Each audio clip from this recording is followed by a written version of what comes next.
Here we have a 1959 Cadillac Miller-Meteor combination ambulance and hearse. One of the very few cars made from the Miller-Meteor Company in 1959. Now you may be asking, but isn't this a Cadillac?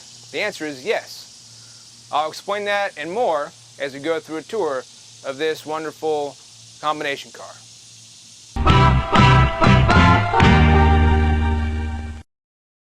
Alright, first things first, let's talk about this engine. It is the original 390 cubic inch V8 from Cadillac. It's got 325 horsepower, well, let's be more specific. It was rated for 325 horsepower from the factory. You know, with a 60-plus-year-old car, it probably isn't making 325 horsepower anymore. As you can see, it's not in the best shape anymore. But let me point out some features to you. Okay? This engine does not have an exhaust gas recirculation system. So if you'll see right here, underneath this oil cap, there's a little gap right there. That's where the crankcase ventilation occurs, straight out into the open. Wonderful 1959 technology. There's also no air conditioning on here. So, you can imagine how warm it gets when driving this around. Also, this doesn't have an alternator. It has a generator. Big difference between the two. So you may be wondering, you said it's a Miller-Meteor, but isn't it a Cadillac? The answer is yes, it's both. So what happened was, in 1959, Cadillac made a commercial chassis, which is a much longer version of the standard passenger car chassis. And what Cadillac did was, they made the entire doghouse and the cowl from the factory and then shipped the rest of the car without any body work. So what you see here is from the fender and the cowl forward is Cadillac made from the factory. Then Miller-Meteor, the coach company, what they did was from the windshield and doors all the way back were coach built. So that's why you say this is a Miller-Meteor. As you can see right here, Miller-Meteor. They were the coach company formed in 1957 between the Meteor Coach Company and the A.J. Miller Coach Company. Alright, so inside the car here, standard Cadillac dash. Like I said before, this doesn't have any air conditioning. So you've got two ventilation switches over here, but you do thankfully have heat, which the switch is over here. Okay, this wonderful thin steering wheel with your horn ring, which typically broke pretty often because the metal is so thin around here. We've got a clock right here, your light switch, and over here is your wiper switch. One of my favorite features of the 1959 Cadillac is the dual ashtrays, because that was important in 1959. Some of the other features you may be able to see right here is where Miller-Meteor installed a zipper. So the zipper was for easy reach of any wiring for any, lights that may have been put on the top of the vehicle. And also you've got this very long stalked rear view mirror. Now you may have noticed that there's no passenger mirror over there. So I only have a mirror there and a mirror there. So you can only imagine how hard it would be to back up this 21-foot long car without having a mirror over there. Oh, one other thing. You see this nice Cadillac emblem right here? It's because this car didn't have a radio. So, no air conditioning, no radio. You were just kind of left to your own devices.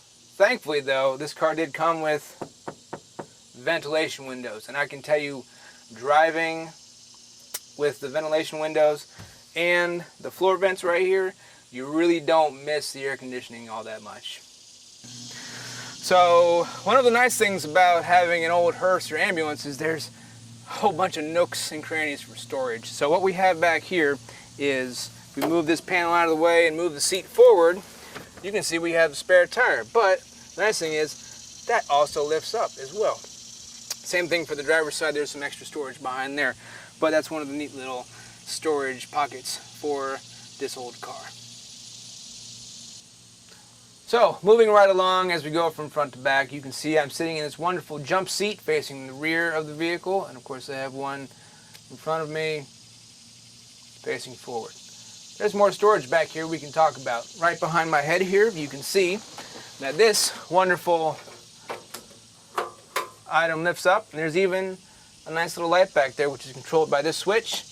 Unfortunately, it's not working right now, probably because the light is burnt out, but that's okay.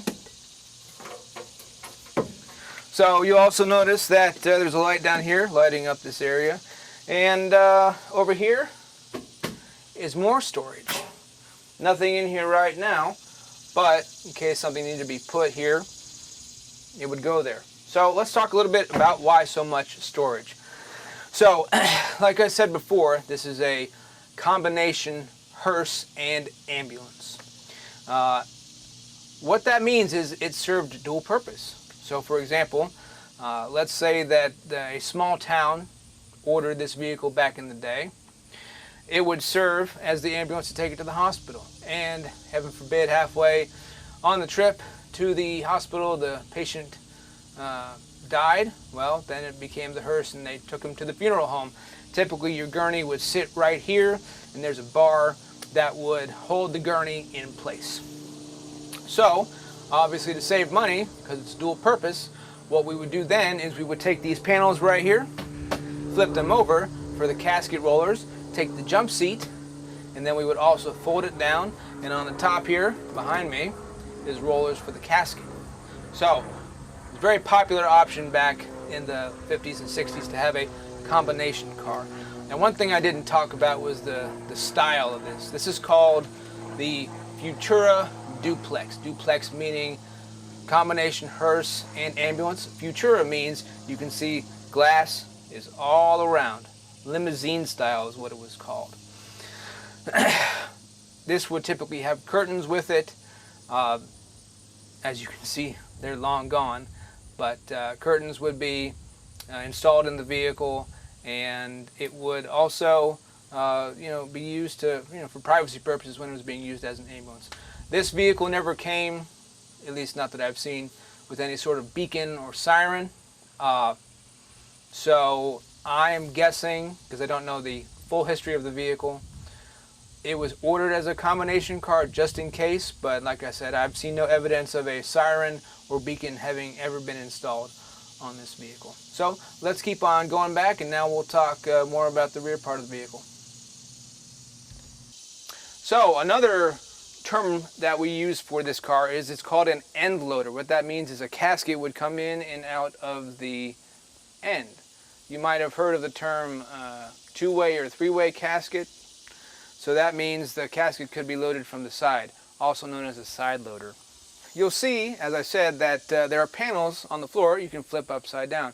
Right now this is in the ambulance configuration because the jump seats are up and the roller boards are on the downside of there.